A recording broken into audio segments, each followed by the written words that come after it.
용감한 토크쇼 직설 시작합니다. 제1야당인 더불어민주당이 처리하려던 상법 개정안 상정이 일단 미뤄졌습니다. 우원식 국회의장이 여야 중재에 나서기로 하면서 일단 멈춰진 상황인데요. 하지만 민주당과 개인 투자자들은 하루빨리 상법 개정을 위해서 주주 이익을 높여야 한다, 이렇게 목소리를 높이고 있고, 여당인 국민의힘과 또 경제계는 경영권을 위협받을 것이라면서 강하게 반발하고 있습니다. 찬성하는 쪽과 반대하는 쪽이 한치의 양보도 없이 팽팽하게 맞서고 있는데요. 우리 증시와 경제에 도움이 되는 방향은 무엇인지 지금부터 살펴보겠습니다. 함께해 줄 분들 소개해 드리도록 하겠습니다. 경희대 법학전문대학원 권재열 교수 나오셨고요. 리더스 인덱스 박주근 대표, 또 참여연대 경제금융센터 김종보 변호사 나오셨습니다. 안녕하십니까? 네, 안녕하세요. 용감한 토크쇼 직설은 SBS BG 뉴스 앱과 유튜브에서 실시간으로 시청이 가능하고요. SBS BG 앱을 다운로드 받아서 시청하시면 더 많은 정보와 뉴스를 보실 수 있습니다. 이 질문부터 드리겠습니다. 대한상공회의소가 실시한 여론조사에 따르면 응답자의 55% 가까이가 국내 증시보다 미국장을 더 선호한다, 이렇게 응답을 했습니다. 제가 왜 이거부터 화두를 꺼내 드냐면, 민주당이 지금 상법 개정을 하면 코스피가 4,000포인트 시대로 갈 것이다, 이런 이야기를 하고 있거든요. 상법 개정을 해야 이른바 코리아 디스카운트가 해결이 된다는 건데, 여기에 대한 생각부터 좀 먼저 듣겠습니다. 최근 상황은 좀 뒤로 미루고요. 교수님께 먼저 의견 듣겠습니다. 제가 생각하기에는 상법 개정이 마치 코리아 디스카운트의 어떤 총체적인 원인으로 생각하는 것은 좀 약간 과장된 것이 아닌가, 이렇게 생각을 합니다. 네. 주가라고 하는 것이 기본적으로 펀더멘탈이 중요한데, 펀더멘탈이 바뀌지 않은 상황에서 상법이 개정됐다라고 해서 바로 그냥 어떤 장밋빛 로드가 생긴다고 생각하는 것은 조금 납득하기 어려운 부분이 있는 것 같고요. 네. 예, 또 장기적으로 보면 아까 전에 사회자께서 말씀하신 것처럼 경영권에 대한 약간의 불안정성을 가져다 주게 된다면 오히려 주가가 하락할 수 있는 요인도 되지 않을까, 이런 생각도 한편 해보기도 합니다. 네. 코스피 4,000포인트로 가기 위해선 상법 개정을 해야 된다. 이 주장 어떻게 보십니까? 방향성에 대해서 동의를 하시는지 여쭤보고 싶습니다. 네, 저는 방향성은 일단 맞는 것 같다는 생각을 합니다. 왜냐하면 오늘 아침에도 이제 뭐 여러 언론들 이야기를 하지만 이미 외국으로 투자한 돈이 국내의 외국 기관이 투자한 돈보다 이미 역전을 이미 해버렸어요. 네. 왜 그런가를 고민해 보면 결국에는 기업의 투명성과 신뢰도와 펀더멘털도 물론 기본이죠. 그렇지만 지금 얘기하는 것들은 과연 믿을 수 있느냐가 훨씬 더 많은 질문을 던지는 것 같습니다. 기업의 혁신성도 되게 중요하죠. 그런데 투자자들이, 개인 투자자가 400만 명에서 1,400만 명이 늘어났는데, 이분들의 불만은 공정한 게임인가입니다. 첫 번째, 우리가 공정한 게임을 하고 있느냐, 과연 저 기업을 신뢰할 수 있느냐의 문제로 귀결되고, 네. 사실 따지고 보면 현 정부에서 밸류업이라는 말을 꺼낸 게 2023년 11월 달인데, 물론 총선용으로 꺼냈다 저는 봐요. 이 주주들을 달래기 위해서. 그런데 2024년 1월 때까지만 해도 윤석열 대통령도 상법 개정을 찬성했고요. 현재 이복형 금감원장도 공식상 몇 번이고 상법 개정에서 찬성한다고 얘기를 했습니다. 네. 그런데 갑자기 바뀌었어요. 그 말은 우리 자본시장의 투명성과 신뢰도를 주기 위해서는 이 상법 개정이라는 부분에 대해서는 공감을 했다는 이야기입니다.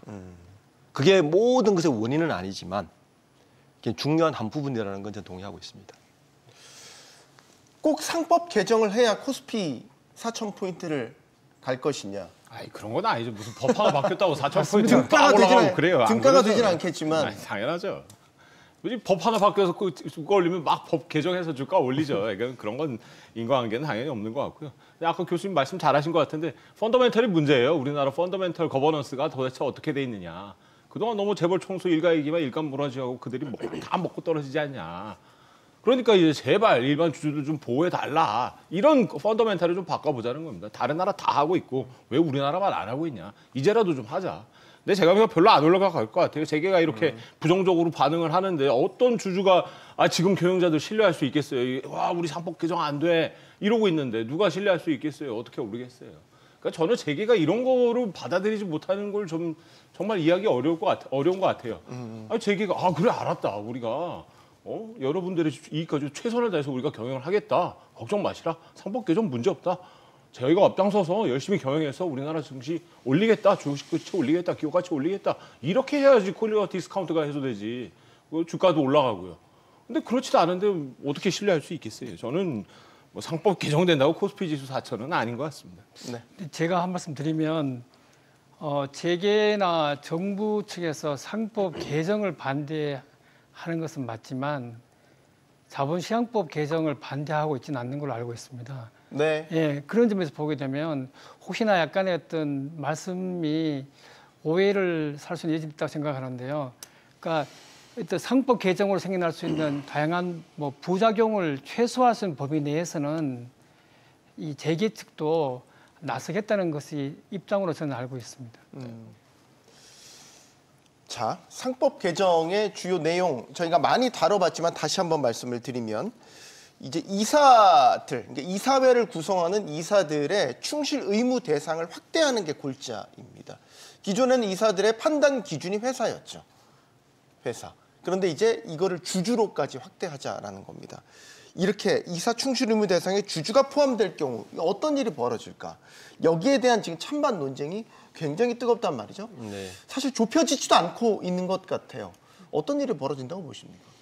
우선 지금까지 이사회에서 여러 가지 결정했던 뭐 합병이나 투자나 여러 가지 결정의 사항에 있어서 이걸 주주로 확대할 경우에는 여러 가지 이제 주주들이 소송이나 여러 가지 걸 수가 있죠. 네. 그 대표적인 여러 가지 예를 볼 수 있는데 뭐 물적 분할 합병 당연히 이제 걸 거고요. 우리가 여기서 몇 번 다뤘던 것 같은데 두산 박혜가 로보텍스 같은 경우도 뭐 100% 주주들의 권익 침해란 말이에요. 이런 것들 뭐 다 소송 걸릴 것이고 그러니까 가장 우려스러운 건 뭐 주주를 확대했을 때 뭐 재계에서 우려하는 건 이러겠죠. 너무 많은 소송이 걸릴 거 아니냐라고 말씀하시는데 제가 볼 때는 그렇게 많은 소송이 걸릴 것 같지는 않습니다. 우선 왜냐하면 그렇게 민감한 사안은 그렇게 많지는 않거든요. 모든 부분의 주주들이 뭐 그렇게 사사건건 할 거는 아닌 것 같고 단지 이렇게 확대하면 지금까지 침해받았던 주주 권익들을 조금 더 보호할 수 있지 않나 정도는 저는 보고 있습니다. 그러니까 뭐 그 정도 사안인데 재계에서는 굉장히 좀 민감하게 좀 받아들이고 있는 것 같아요. 재계에서 우려하는 것 그런 거죠. 예를 들어서 소송이 난발할 것이다. 그리고 이사진들의 빠른 경영 판단이 어려울 것이다. 이런 부분들을 이제 우려하고 있거든요. 소송 별로 안 걸리고요. 지금까지 걸린 소송이 없어요. 지금 다른 나라에서 다 하고 있는데 그 나라에서 지금 주주에 대한 신인 의무 위반이다, breach of fiduciary duty 해가지고 제기된 경우도 거의 없고 이게 완전 엄살이라고 저는 생각을 합니다. 좀 있으면 좀 얘기해 주시면 이 사례가 없어요. 사례도 별로 없는데 이사 충실 의무를 그 주주로까지 확대하는 나라가 어디가 있어요? 지금 미국도 그렇게 돼 있고 미국 모범회사법에 아예 명시적으로 규정이 돼 있습니다. 델라웨어 주법에도 있고요.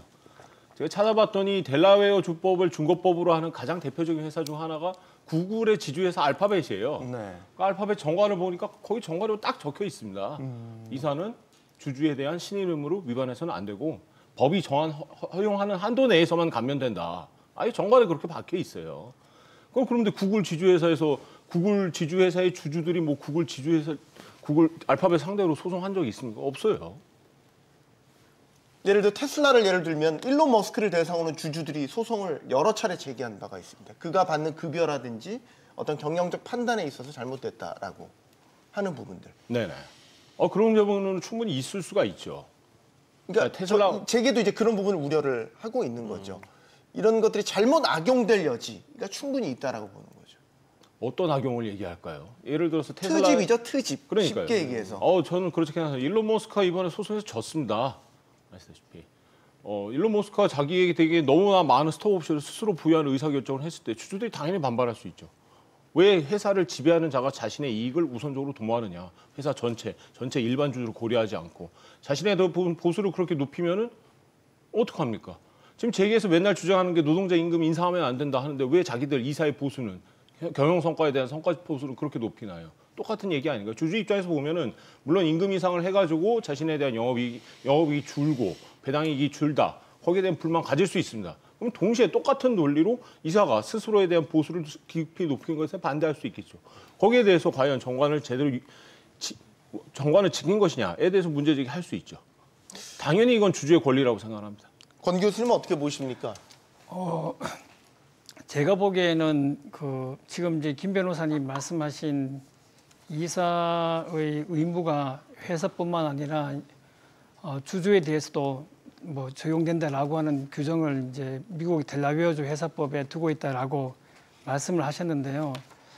뭐 그 법조문을 두고 여러 가지 견해들이 나누어지고 있습니다. 저는 이제 어떻게 보냐면 그 규정은 단순히 선언적인 규정이다 이렇게 저는 이제 보고 있는데 뭐 그렇지 않다라고 보는 분도 있는 것 같습니다만은 그리고 또 미국 법상의 신인 의무하고 또 한국 우리 법상의 그 이사의 의무는 좀 구분할 필요가 있는 것이라고 보여집니다. 네. 한 가지 더 이제 말씀을 드리면 예를 들어서 지금 이제 며칠 전에 법사위를 통과한 이정문 의원 안을 보면 주주가 어떻든 간에 이사에 대해서 충실 의무의 대상으로 이렇게 되어 있는데요. 그러면서 이제 이사는 주주를 공평하게 대접하라 이렇게 되어 있습니다. 네. 근데 공평하게 대접을 어떻게 할 수 있는 것인지 예를 들어서 A 회사가 있는데 갑이라고 하는 사람도 주주이고 을이라고 하는 사람이 주주인데요. A 회사의 경영권을 두고 갑을이 다투는 경우 그 경우에 이사는 누구에게 맞장구를 쳐야 될지 결과적으로 보게 되면 어느 한쪽의 편을 들게 되면 다른 한쪽으로부터 욕을 먹거나 뭐 심지어는 소송을 당할 수 있는 여지가 있기 때문에 네. 그런 점에서는 굉장히 마치 그러니까 이런 표현이 약간 좀 어색할 수는 있겠지만 이사회를 무력화시키는 그런 측면이 있다고 보여지고요. 저는 이제 이번의 그 상법 개정안이 굉장히 그 재계의 우려를 자아내는데 뭐 이제 좀 이렇게 수긍을 하는 입장입니다. 그 이유가 뭐냐면 김 변호사님 말씀하신 것처럼 이 지금 것까지 보면 주주 대표 소송 같은 경우에는 소송 요건이 굉장히 엄한데요. 지금 이 이제 상법 개정안이 국회의 문턱을 넘고 통과될 경우에는 아마도 한 줄 가진 자도 다 소송을 제기할 수 있는 그런 식으로 갈 거기 때문에 모법이 바뀌니까 지금 이제 예를 들어서 좀 약간 법적인 내용인데 이 소송의 종류는 대개 두 종류입니다. 그러니까 채무 불이행 소송이 있고 불법행위 책임 소송이 있는데 이 책은 아마도 민법에 의해서 불법행위 책임 소송 또는 이에 준하는 법정 책임 소송으로 가게 될 것 같은데 그럴 경우에는 소를 제기하는 사람의 어떤 자격에 제한이 없습니다. 그런 점이 좀 우려스러운 부분이 있고 그다음에 지금 우리나라의 주주 수가 1,400만 명이 넘는다고 하고 뭐 작년 통계이긴 하지만 삼성전자 같은 경우에 500만 명이 넘는다고 합니다. 그러면 이 법안이 통과되면 500만 명이 잠재적인 어떤 원고가 될 수 있다는 점은 제가 봤을 때는 재계가 두려워할 수 있는 여지는 있다라고 보여지거든요. 그런 점에서 저는 뭐 납득할 수 있는 부분이 있다라고 생각을 합니다. 그러니까 미국 모법회사법 8.31조 A항 읽어드릴게요. 이사의 행동이 이사가 회사 및 그 주주를 공정하게 대할 의무를 위반한 것인 경우 또는 그 위반의 결과인 경우에는 이사는 관련 법에 따라 소송이 가능한 바에 따라 회사 또는 주주에게 책임을 진다라고 명시하고 있습니다. 그리고 해당 이 모범회사법 8.31조 A항이 문제돼서 소송이 제기된 사례는 제가 알기로는 없습니다. 이런 거 아무리 논문 찾아봐도 없습니다. 지금 이렇게 뭐 교수님처럼 한 줄을 가진 사람이도 소송 제기하네, 남발하네 이런 우려 가지실 수 있는데 경험적으로 증명되지도 않았고 실제로 소송을 제기해서 패소 가능성 위험 무릅쓰고 아주 단순한 이사의 결정 가지고 문제 제기할 만한 그런 주주는 전 거의 없다고 보고요. 현실적이지도 않은 그 위험을 이렇게 과장하는 것에 대해서도 저는 굉장히 납득하기 어렵다고 생각합니다. 사실은 이 문제는 조금 본질적으로 돌아볼 필요가 있어요. 이 표피적인 뭐 소송 남발 이런 건 표피적인 문제이고 본질적인 문제는 뭐냐면 이런 거예요. 우리나라 기업의 역사를 보면 사실은 지금 대기업 집단이나 재벌 기업들이 옛날에는 순환 출자 그리고 상호 출자 같은 걸로 자본을 외부에서 도입하지 않고 대부분 내부 자본을 기준으로 회사 성장을 했습니다. 네. 그런데 우리나라 기업들이 2000년대 이후에 그 IMF 이후에 98년 이후에 외국 자본이 들어오기 시작하고 사회세도 그때 들어왔죠. 사회세도가 투자를 받으려면 야 너희 회사 돈을 투자하는데 감시하는 사람이 있어야 될 거 아니야. 이게 사회사입니다. 네. 98년에 들어온 거예요. 네. 똑같습니다. 이제 기업들이 내부 자본으로 기업이 성장하는 한계를 느꼈고요. 그러다 보니까 자본시장의 돈을 빌려서 기업들이 성장하는 시대가 왔습니다. 그러면 남의 돈을 투자를 받았으면 책임과 의무를 져야 되는 거죠. 이게 상법입니다. 이게 주주의 권리인 거죠. 그게 싫으면 자기 돈으로만 사업하면 돼요. 심플하게 이야기해서. 근데 지금 이야기되는 뭐 예를 들어 LG의 물적 분할 문제라든지 네. 뭐 여러 가지 문제들이 보면 자본시장에 돈을 빌리고 싶어. 근데 경영은 옛날 방식 그대로 할아버지집을 하고 싶어. 이런 이율 배분이 어디 있습니까? 이 문제거든요. 그 문제에 대해서 투자자들이 돈을 썼으니 우리 투자자들이 최소한의 내 돈을 넣었으니 권익이나 감시는 해야 될 거 아니냐 정도의 상식적인 선호 직관을 해야 된다는 겁니다. 이 전제가 약간 잘못됐다고 생각합니다. 네. 지금 말씀하신 그 부분에 대한 개정안은 자본시장법 속에 들어 있습니다. 그러니까 지금 이제 말씀은 충실 의무 규정에 관련된 말씀이신 것인지 네. 상법 전반, 상법 개정안 전부 다에 관한 말씀이신지를 약간 구분해서 하실 필요가 있다고 보여지고요. 그리고 이 당연히 이제 이 충실 의무라고 하는 그 조항이 주주에 대해서 적용된다라고 했을 때 이것은 유사 이래 처음이기 때문에 당연히 경험칙으로 예상할 수가 없는 겁니다. 미리 우리가 한 번도 가보지 않은 길을 가는 거기 때문에 네. 그런 점에서 보게 되면 오히려 더 두려움이 많은 것이라고 생각이 드는 거거든요. 제가 질문을 좀 현실적으로 드려볼게요. 예를 들어서 한 주 가진 주주도 소송을 제기를 할 수 있다. 뭐 원칙적으로 그렇다고 치는데 현실 가능성은 낮다고 보시는 거고. 그럼 되게 현실적으로 예를 들어서 외국의 행동주의 펀드라든지 이런 데는 아주 의도적으로 소송을 계속해서 제기를 하면서 자신들이 원하는 뭐 이득이나 이런 걸 취하려고 하는 행동주의 펀드들이잖아요. 행동주의 펀드들한테는 좋은 어떻게 보면 계기가 마련되는 거 아닌가요?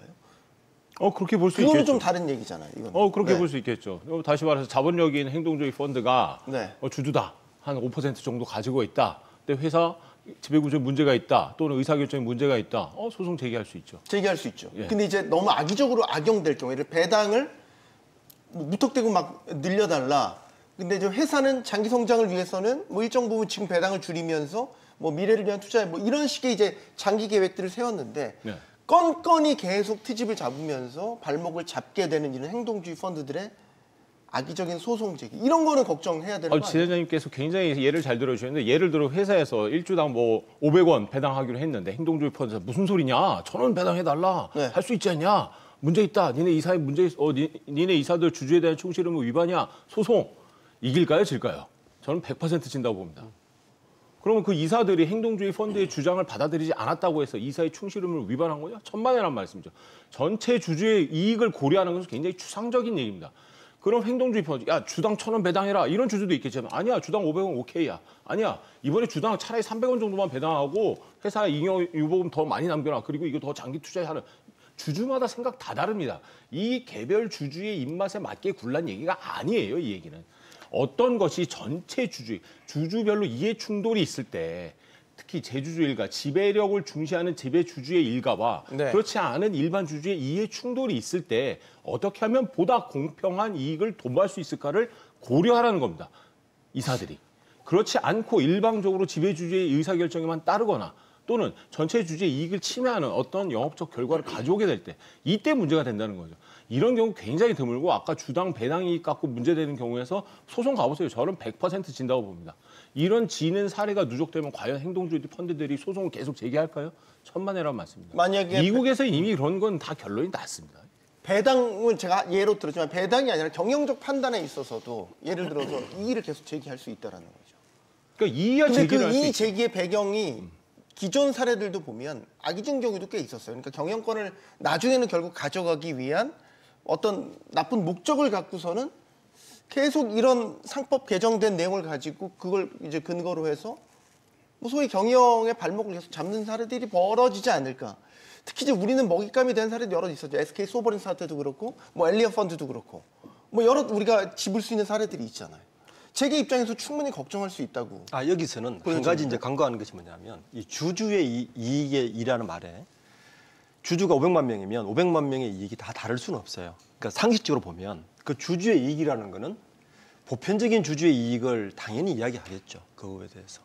나는 내 개인으로 손해봤으라고 소송 거는 건 당연히 저는 불복할 거라 봅니다. 예를 들면 저는 이제 가장 최근 예를 하나 들면 하나그룹의 하나 예를 들면요. 최근에 하나그룹이 하나 에어로스페이스가 하나 임팩트의 지분을 4.5%를 1조 2천억으로 샀어요.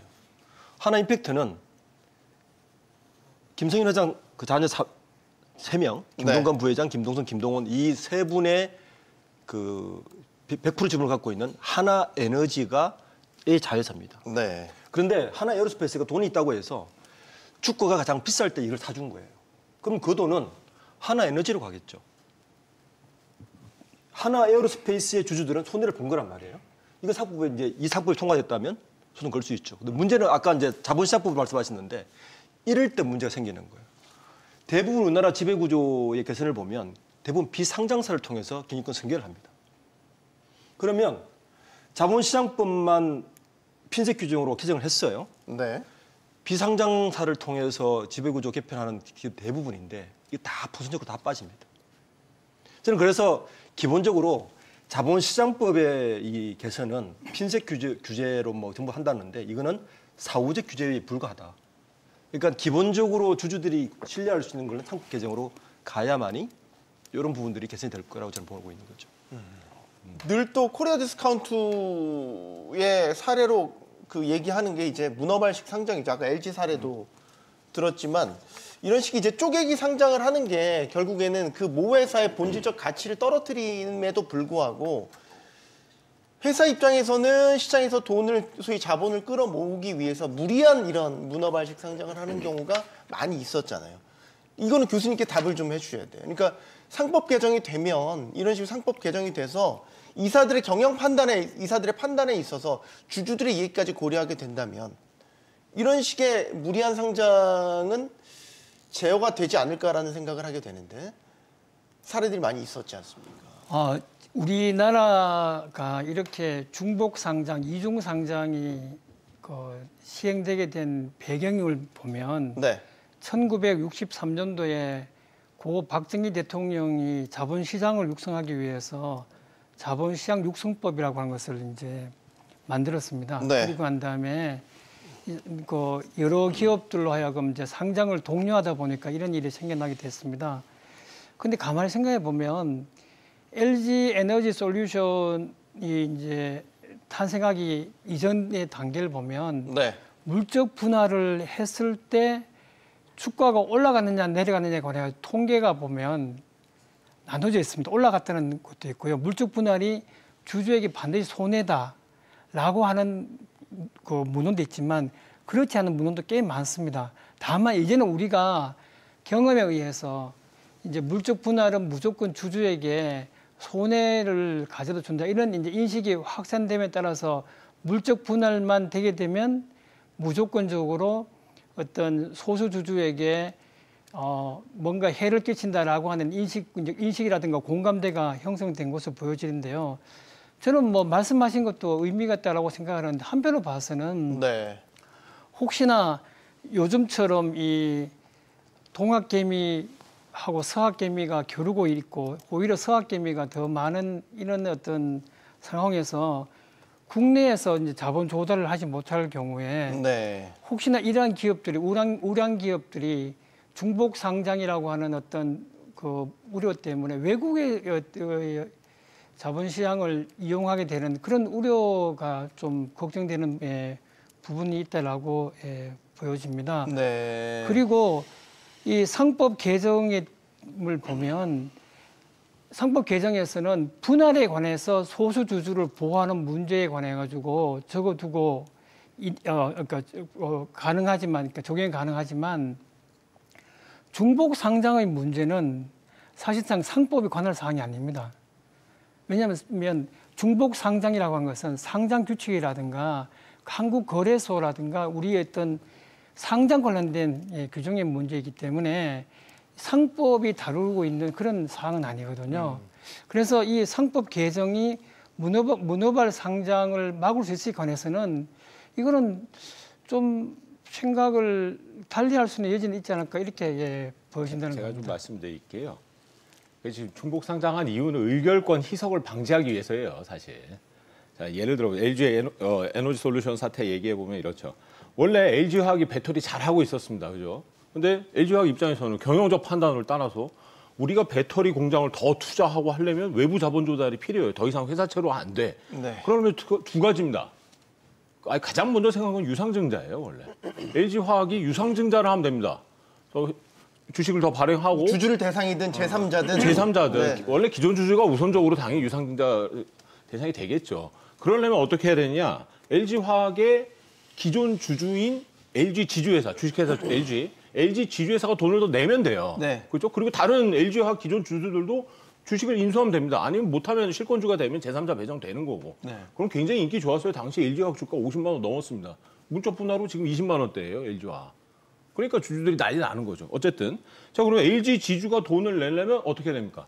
LG 지주의 기존 주주들도 유상증자를 해야 돼요. 근데 그걸 못하게 되면은 의결권이 희석되죠. LG 지주의 최대 주주가 누구냐? 구광모 회장 일가입니다. 지금 현재 LG 지주 41.7% 보유하고 있죠. 당시 LG 에너지 솔루션이 그 분할 후 상장하면서 외부에서 조달한 돈이 12조 7,500억 원입니다. 이때 이 공모주가 4,250만 주만 발행됐어요, 시중에. 4,250만 주. 총 발행 주식이 2억 9,400만 주입니다. LG화학이 82.84%인 1억 9,150만 주를 여전히 들고 있어요. 이 나머지 얼마 안 되잖아요. 약 19%, 18% 정도만 시중에 풀린 거예요. 80%는 강고한 지배력을 갖고 네. 12.8%라는 4,250만 주. 이것만으로도 지금 12조를 땡겨왔어요. 그런데 결국 어떻게 됐어요? 구광모 회장, LG지주, LG화학, 에너지 솔루션까지 쭉 이어지잖아요. 그러나 그리고 구광모 회장의 LG지주에 대한 의결권은 41.7%로 동일합니다. 만약에 이 12조 7천억을 유상증자 방식을 통해서 LG화학이 출자하고 주식회사 LG 지주회사 출자하고 구광모 회장이 출자했어야 된다면 구광모 회장은 출자하지 않고 했다면 28.29%로 의결권이 희석되는 시나리오예요. 이걸 막으려고 지금 LG 에너지 솔루션 물적 분할한 다음에 중복 상장한 겁니다. 이런 걸 이제 막아보자. 그럼 어떻게 해야 되냐? LG화학의 이사들은 어떻게 해야 되냐? 야, LG 배터리 사업 부분 떼가지고 에너지 솔루션 만들면 이건 우리 기존 LG화학 전체 주주들에게 이건 침해가 될 수 있다. LG화학 이사회 이사진들이 그런 그렇죠. 판단을 할 수 있다는 거죠. 그러면 이러지 말자는 거죠. 제발. 앞으로는. 이거 다른 주주들한테 이거 너무 불리해지는 거 아니냐. 우리의 기본적으로 LG화학의 주주는 LG 지주회사도 있습니다. LG 지주회사는 너무 좋아요. 에너지 솔루션 분할해가지고 상장해버린 LG 지주회사에서야 뭐 아무 문제 없습니다. 왜? LG 지주회사는 주식을 사고 파는 데가 아니에요. 지배하는 데지. 주식을 보유하고만 있으면 됩니다. 자신의 의결권이 보유 지분율이 낮아지지만 않으면 됩니다. 그런데 LG화학 이사들은 아니야. LG 지주회사는 좋을 수 있지만 다른 일반 주주들은 이거 분명히 주가 하락될 거야. 우리 이런 결정은 하지 말자.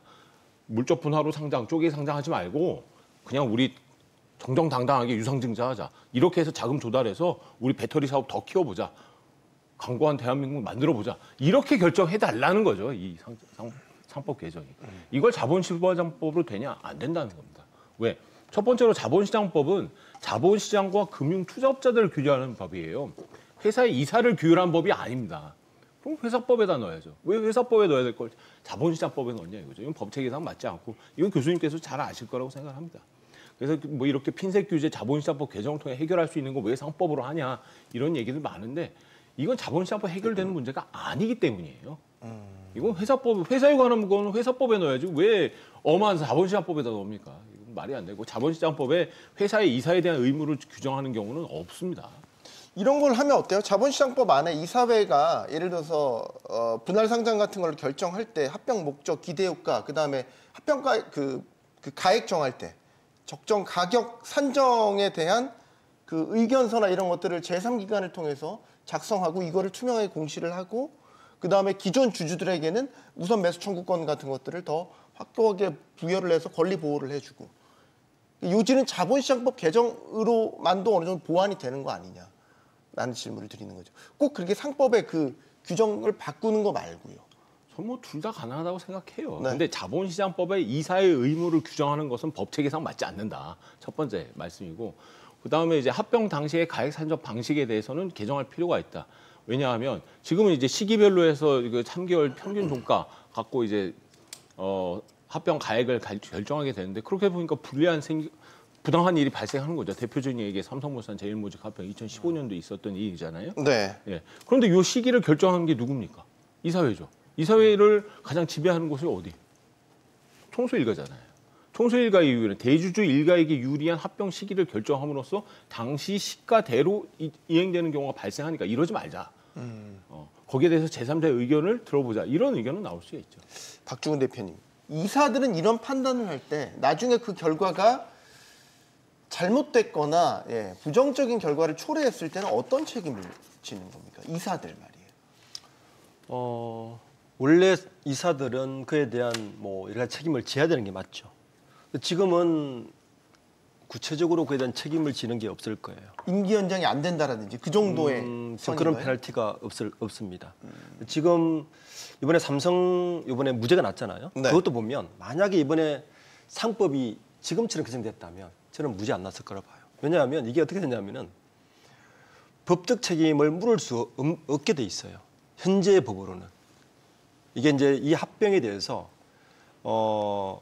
주주에 대한 책임이 없기 때문에 이사회가 그렇게 결정하더라도 법적 책임을 물을 수 없었고 이번 검찰 조사도 보면 대부분 증거 불충분이잖아요. 자체가. 예. 그러니까 아까 저 변호사 말씀 비슷한 이야기이긴 하지만 네. 자본시장법 개정으로 할 수 있는 건 굉장히 한계성이 명확합니다. 그러니까 이사회를 어떻게 할 수가 없어요. 그러니까 이런 거죠. 지금 예를 들어서 우리나라의 이사회가 뭐 미국의 자본시장인 미국처럼 굉장히 서로 견제가 되고 투명하고 뭐 주주들에서 굉장히 눈치를 보고 하는 이사회에 구성되어 있다면 사실 상법 개정할 필요 없죠. 그리고 또 하나는 명확한 책임을 물어야 돼요. 지금은 책임도 묻지 않습니다. 특히 사회이사분들 이사회에 들어와 있지만 거의 책임 면제예요. 어떤 결정을 내리더라도 그 결정이 후에 기업 회사에 불이익을 줬더라도 사회에서 별 책임지지 않습니다. 그러니까 이런 이사회 운영 체제에서 자본시장법 개정으로만 이걸 할 수 있다. 저는 어렵다고 봅니다. 네. 물론 법원에서 이거는 무죄 판결이 난 거기 때문에 법원의 판단을 당연히 존중을 하지만 이제 그 가정을 해봤을 때에 만약에 상법 개정이 되는 상태에서 당시에 삼성물산과 제일모직이 합병대로 다시 돌아간다라고 가정을 해본다면 삼성물산 당시 이사진의 이사들이 그때 같은 판단을 했었을까? 나는 이제 만약에 상법이 질문을 던져보는 역사의 그러니까 가정은 없습니다만 가정을 해보면 현재 상법이 개정된 상법이 그 당시 적용됐다면 저는 합병 어렵다고 봅니다. 왜냐하면 주주에 대한 의무가 있거든요. 주주에 대한 의무가 있으면 이 합병은 불공정하다는 건 너무 상식적으로 뻔하기 때문에 저는 그 이사회가 합병 승인 정하기 어렵다고. 네. 좀 다른 얘기를 해볼까요? 이번에 그 소위를 통과한 법안을 살펴보면 당초 이제 민주당이 원래 상법 개정에 같이 담으려고 했던 것들이 있습니다. 감사위원 분리선출 확대하는 문제, 그다음에 집중투표제를 의무화한다라는 내용. 이거는 빠졌어요. 일부에서는 이게 빠진 게 더 크다라고 보는 시각도 있더라고요. 네, 맞습니다. 네. 이거 일단 어떻게 보시는지 권 교수님께 먼저 듣겠습니다. 집중 투표제 의무화를 뭐 한다는 주장은 예전부터 있었고요. 그리고 이미 뭐 논의가 여러 번 됐던 것이고, 그런 것을 또다시 이제 끄집어내 가지고 논의를 다시 이제 촉발시키는 저는 그 저희가 뭔지가 좀 궁금한 부분이 있습니다. 그리고 집중 투표제는 외국에서 널리 인정되어 있는 제도가 아니기 때문에 항상 우리가 법을 만들면서 있어서는 한국의 어떤 뭐 기업 지배 구조가 굉장히 낙후되어 있기 때문에 외국에서도 예외적인 제도를 한국에서는 보편적인 제도로 도입하자 뭐 이런 어떤 주장도 있는 것 같은데요. 한국의 기업 지배 구조가 낙후되어 있으면 어떻게 삼성전자나 현대자동차처럼 큰 기업, 세계적인 기업이 나왔겠습니까? 저는 이 외국의 어떤 보편적인 제도를 한국에서 도입을 한다는 것에 대해서는 저도 두 손을 벌려서 제가 찬성을 하지만 네. 외국의 어느 구석진 어떤 제도를 크게 도입하는 것은 좀 문제가 있지 않을까 이렇게 생각을 하게 됩니다. 이 집중 투표제가 좀 마이너한 글로벌적으로 통용되는 제도는 아닌가 봐요, 변호사님? 집중 투표제가 그렇게 많이 받아들여지고는 있지는 않은데요. 제가 알기로도 그렇습니다만. 근데 이건 이거예요. 지금 교수님 맞습니다. 저 어떻게 우리나라 이렇게 큰 기업이 나왔을까요? 저는 한마디로 이렇게 생각합니다. 우리나라 사람들이 너무 열심히 일했습니다. 삼성에서, 현대에서, 주요 대기업에서 일하시는 분들 정말 열심히 일했어요. 저는 이렇게 해서 성장했다고 생각하고요. 뭐 이건희 회장님께서 이렇게 말씀하셨죠. 뭐 기업은 2류, 뭐 정치는 3류, 뭐 4류 이렇게 말씀하셨는데, 우리 노동자만큼은 1류였다고 저는 자부합니다. 우리 어머니, 아버지 세대들 정말 열심히 일하셨죠. 그래서 저는 성공했다고 보고. 자, 문제는 거버넌스가, 그럼 기업 지배 구조가 1류였냐? 그건 절대 아닙니다. 현재 아시다시피 주요 대기업들, 재벌 총수 일가들의, 대주주 일가들에게 의해서 지배되고 있죠. 전 그 자체를 뭐 이렇게 뭐라 하는 건 아닙니다. 다만, 너무 자신들의 이익을 위해서 도모되고 있지 않느냐. 그럼 최소한 이사 선출에 있어서는 다른 주주들이, 소수주들이 나를 대변할 수 있는 이사를 이사회에 좀 보내고 싶다. 이것은 민주주의 원칙상 허용될 수 있는 거 아닌가 라는 생각인 거죠. 자, 이사는 어디서 선임돼요? 주주총회에서 선임이 됩니다. 그죠? 나를 뽑아준 주주 분들의 모든 사람들을 위해서 고려하고 책임을 진다는 것이 너무 당연한데 왜 재계에서는 이것을 반대하는지 저는 이해가 안 되고, 집중투표제도 마찬가지입니다. 한 명 뽑을 때마다 이 사람 찬성이에요, 반대예요, 주주총회에서 물어본단 말이죠. 그럼 당연히 소수주주들이 하면 당연히 다 기각되고, 대주주, 지분 큰 사람들이 임명하는 사람들이 전부 임명될 겁니다. 좀 그렇게 하지 말자. 한 2명 뽑을 때는 한 사람이 이 2표를 요 한 사람한테 좀 몰아서 투표할 수 있게끔 해보자. 이게 집중투표제의 취지고요. 이런 것들이 뭐 저희 나라에서 우리나라에서 논란이 없냐? 그건 논란이 있지만 계속 살아있는 이슈입니다. 이렇게 소수주 좀 보호하자는 취지에서 나온 얘기지 절대 이것을 뭐 경영권 흔들거나 그런 건 아닙니다. 정말로 이사분들의 문제가 있다면 네. 소수주주는 이분들을 반대할 거고 또 괜찮은 분이라면 얼마든지 환영할 겁니다. 제발 이사들은 경영 능력으로 주주총회에서 자신을 선임받아야 된다고 생각을 합니다. 이번에 상법 개정안이 이제 크게 세 갈래 있지 않습니까? 네. 그러니까 뭐 482조 3항 그 이사의 충실 의무 한 축이고, 전자투표. 그리고 전자 그 투표가 아니고 전자 주주총회. 주주총회 도입이 한 축이고, 그리고 한 축이 이제 집중투표제와 감사위원 분리선출인데, 이번에 안을 보면 이 집중투표제와 감사위원 분리선출은 일단 한 걸음 뒤에 물러났어요. 네. 그게 왜냐하면 제가 볼 때는 지배구조상에 보면 상법 개정안보다 이 감사위원 분리선출과 집중투표제가 훨씬 민감합니다. 왜 민감하냐? 이 법안은요, 현재 우리나라, 제가 시뮬레이션을 좀 해봤어요. 네. 한 10대 기업을 시뮬레이션 해봤는데, 주 SK 같은 경우는 네. 가장 치명적인데, 만약에 이 두 개가 도입되면 현재 대주주의 그 우호 지분이 약 40%인데 이게 아주 떨어져서 4%까지 떨어집니다. 실제로 3%를 적용해버리면 감사위원 분리선출할 때. 그렇게 되면 아주 워스트한 경우는 이렇게 가정할 수 있는 거예요. 외국 헤지펀드하고 뭐 몇 개 기관 투자자가 5%씩 갖고 있는 게 후보를 올릴 수 있죠. 한 4군데 있으면 감사위원 분리선출 다 장악할 수 있습니다. 3%를 더 적용하거든요. 그래서 아마 저는 이번에 야당에서 이건 굉장히 민감해서 한번 홀딩한 걸로 알고 있는데 제가 알기로는 재계에서도 상법 개정안보다 이 법안이 훨씬 민감하게 생각합니다. 이건 지배구조의 직격탄을 맞아요. 이번에 고려아연 경제권 분쟁 기억하시겠지만 마지막에 최윤보 회장 쪽에서 그 집중투표제를 오히려 우회했어요. 이용하려고. 네. 정관에 넣었어요. 그 이유가 집중투표제와 감사위원 불순출 두 개를 페어로 합쳐버리면 이사회 장악에 굉장히 유리해 여러 가지 활용할 수 있기 때문에 이 법안은 한 번 더 고민해보자는 의견입니다. 그런데 이 세 개 법안의 공통점은 뭐냐? 기본적으로 골격은 주주 권리를 좀 보호해 주자입니다. 그러니까 아까 교수님 말씀하신 것처럼 이걸 적용하고 있는 국가는 많이 되진 않아요. 그런데 왜 이게 나왔느냐? 우리나라처럼 주주 권한이 이렇게 보호할 제도가 없으니까 이거라도 좀 이야기하고 있다는 이야기예요. 저는 그렇게 받아들였으면 좋겠습니다. 제가 한 말씀 드리면 네, 교수님. 그러니까 민주주의 체계를 영향을 받은 것이 이제 주식회사의 구조입니다. 그런데 우리가 국회의원을 뽑을 때 집중투표제를 하지 않잖아요. 마찬가지로 이 어떤 이사를 뽑을 때 왜 그러니까 집중투표제를 해야 되는지 관해서는 이거는 좀 납득하기 어려운 부분이 있는 것 같고요. 만약에 집중투표제가 많이 성행을 하거나 보편화된다고 했을 경우에는 네. 내가 대주주가 되고자 하는 의욕이 굉장히 줄어들 것 같습니다. 그래서 경영권 프리미엄이라든가 지배권 프리미엄은 굉장히 추락할 것 같다는 느낌이 저는 좀 드는 부분이 있고요. 네. 그다음에 이제 감사위원 분리 선임에 대해서는 저도 이제 반대를 하고 있습니다만은 지금 현재 감사위원 분리 선임은 한 명이 가능합니다. 한 명은 지금 현재 가능하게 돼 있는데요. 지금 이 상법 개정안에 보면 감사위원 분리 선임의 어떤 대상을 한 명에서 두 명을 늘리는 것을 내용을 하고 있는데 이 감사위원은 이사회의 구성원입니다. 네.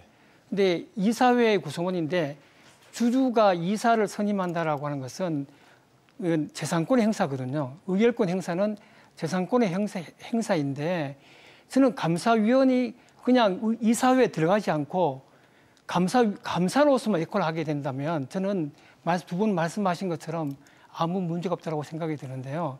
그러지 않고 이사를 뽑는데 물론 그 이사가 감사위원이지만 뽑는데 나의 어떤 재산권 행사를 못하게 하는 것은 그건 좀 문제가 있다라고 보여지고 심각하게 생각해 보면 혹시 위헌적인 요소도 있다라고 보여지고요. 예, 저는 그 첫 번째 제 생각이고 두 번째는 네. 보면 지금 현재 감사위원 분리 선임을 요구하고 있는 법률이 회사법, 그러니까 상법에 있는 회사편도 있지만 금융회사 지배구조법도 있습니다. 근데 금융회사 지배구조법에 보면 감사위원을 분리 선임을 해야 되는데 한 명 이상 돼 있습니다. 지금 상법과 같거든요. 근데 금융회사하고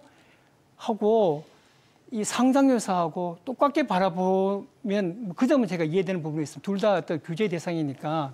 하지만 지금의 상법 개정안은 금융회사보다 훨씬 더 엄하게 두 명을 분리 선임을 하라고 하니까 그 점에 대해서는 왜 이 또 상장회사를 금융회사보다 더 엄한 규제를 가야 되는지 저는 그 점에 대해서 납득하기가 참 어렵습니다. 네. 김종배 변호사. 아니 뭐 감사위원을 지금 한 명 갖고 어떻게 충분히 감독을 할 수 있겠냐. 독일의 경우에도 감독이사회가 따로 있죠. 여기 이사들입니다. 감독이사회, 경영이사회 따로 있고 이렇게 분리된 이사회가 분리돼서 존재할 수도 있고 이거는 어떻게 지배구조에 관한 제도를 만드느냐 설계하느냐의 문제입니다. 거기에 따라서 한 명 있는데 왜 또 두 명을 확대하는 게 뭐가 문제냐. 한다면 두 명으로도 얼마든지 할 수 있는 그만큼 분리하여 선출해서 경영을 제대로 하는지 감사해라, 감독해라라는 취지입니다. 이거를 왜 금융기관보다 더 강하냐? 저는 금융기관보다 강하다고 생각하지도 않습니다. 상장회사의 경우에 굉장히 큰 영향을 미치고 있고 그만큼 우리나라가 후진적인 지배구조를 갖고 있기 때문에 그에 대한 감독 기능 강화 차원에서 분리선출 확대가 필요하다고 생각하고요. 그리고 교수님께서 국회의원 집중투표 안 하지 않냐 하는 나라가 있습니다.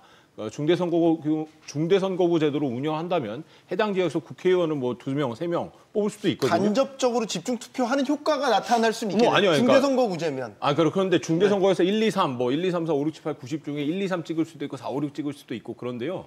어떤 나라에서는 1번만 3명, 한 명이 3개를 찍을 수 있으니까 1명만 3번을 찍는 경우도 있습니다. 이게 바로 집중투표입니다. 이렇게 선거제도를 운영하는 경우도 있기 때문에 이 주주총회에서 이사 선임의 과정에서 집중 투표를 도입하지 않을 필요는 없다. 네. 충분히 그런 제도도 존재하고 설계하기 나름이다라는 겁니다. 알겠습니다. 어렵네요. 제가 쉽게 정리를 좀 해야 될 것 같은데 이렇게 보면 어떨까요? 소위 우리가 기업 오너라고 부르는 대주주가 만약에 경영에 실패하면 어떻게 책임을 지죠? 이사들은 그때 오너에게 제대로 책임지라고 요구를 할 수 있습니까? 제가 좀 과하게 표현한 것 같긴 하지만 이 한국 증시의 구조적인 디스카운트를 논의할 때 이게 늘 제기되는 지적입니다. 상법 개정을 밀어붙이는 야당도 이를 반대하는 여당과 재계도 이사회의 견제와 독립성 또 주주들의 권익이 강화되어야 한다는 데에는 이견이 없을 것 같습니다. 토론 마치겠습니다. 여기는 모든 경제가 모이는 SBS 비즈고요. 시청해 주셔서 고맙습니다.